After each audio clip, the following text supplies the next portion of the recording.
India. पश्चिम बंगाल में संदेश खाली में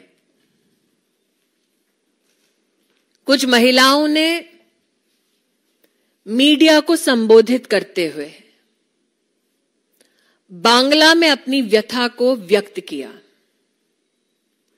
यह संभव है कि जिनको बांग्ला नहीं आती वो उन महिलाओं की व्यथा को, क्रोध को, उनकी अवस्था को ना समझा हो। इसलिए आज उन महिलाओं ने जो बांग्ला में कहा उसका मैं हिंदी अनुवाद राष्ट्र के सम्मुख रखना चाहती हूं।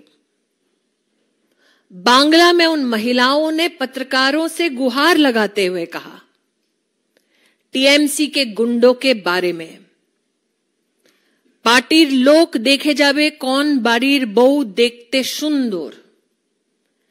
टीएमसी के लोग घर घर जाकर देखते थे किस घर की कौन सी बहू सुंदर है। के कौम बॉयशी, उम्र में कौन कम है। ये बंगाल की संदेश खाली की महिलाएं पत्रकारों से बांग्ला में कह रही थी कि उनके पतियों को तुम्ही स्वामी होते पारो किंतु तुम्हार कोनो अधिकार नहीं। जिन औरतों को आइडेंटिफाई किया जाता उनके पतियों से कहा जाता कि तुम इसके पति हो सकते हो, लेकिन अब तुम्हारा इस औरत पर कोई अधिकार नहीं है।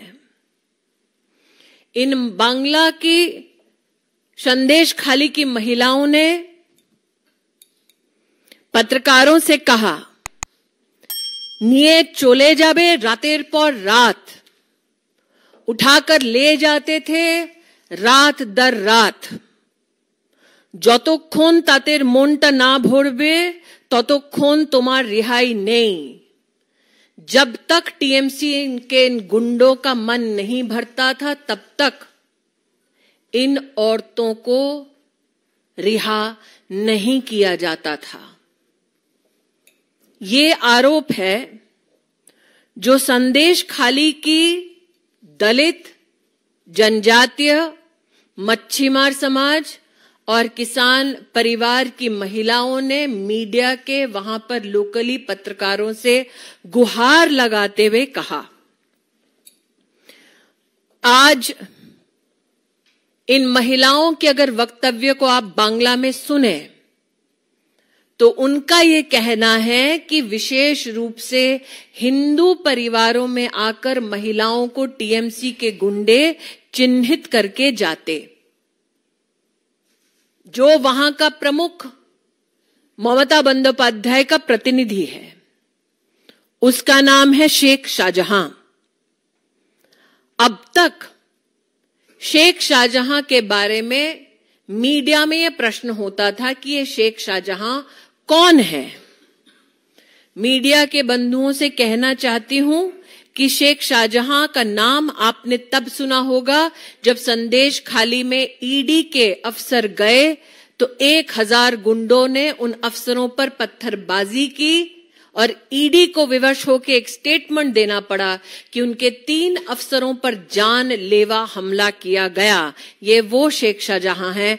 अब तक लोग पूछ रहे थे शेख शाहजहां कौन है। आज प्रश्न उठता है ममता बंदोपाध्याय शेख शाहजहां कहां है। ये ग्रामीण अंचल की औरतें हैं जो अपने लोकल मीडिया से बात करने बांग्ला में निकली थी। वर्तमान में सेक्शन 144 उनके क्षेत्र में लगा दिया गया है ताकि इन औरतों का जमावड़ा रोका जा सके। आज मैं मीडिया के हर व्यक्ति से अपील करती हूं, उनकी भाषा किसी को समझ ना आए, लेकिन मैंने यहां पर जो अनुवाद किया है आपको उनका आक्रोश, उनके हालात समझ आए होंगे निश्चित। हिंदू नरसंहार पर सौदा कर ममता बंदोपाध्याय अपना सत्ता का साम्राज्य चला रही है तो हम सब जानते हैं। घर घर जाकर ममता के गुंडे अब छोटी उम्र के हिंदू परिवार की बहुओं को उठवाकर उनका बलात्कार हो रहा है, उस पर ना कुछ कहती हैं और कहने वालों को विधानसभा से सस्पेंड करा देती हैं। ये अंधा राज चल रहा है। संदेश खाली की महिलाएं आपसे गुजारिश कर रही हैं कि उनकी व्यथा को समझे और पूछे, वेयर इज शेख शाहजहां?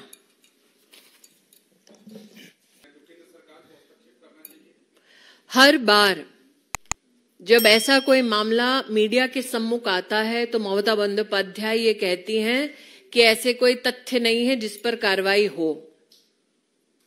इतने दिन से संदेश खाली में महिलाएं बोल रही हैं।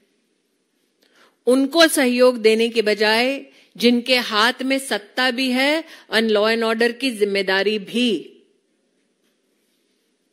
उन्होंने उन गुंडों को जेल नहीं मुहैया कराया, उन पर कोई कार्रवाई नहीं की। और अगर आप बांग्ला में इन महिलाओं के वक्तव्य को लोकल जर्नलिस्ट के लिए सुनेंगे तो कई वक्तव्य ऐसे भी हैं जिसमें वो बोल रही हैं कि ये सब जब घट रहा है तो सामने वहां का पुलिस वाला बाबू खड़ा है।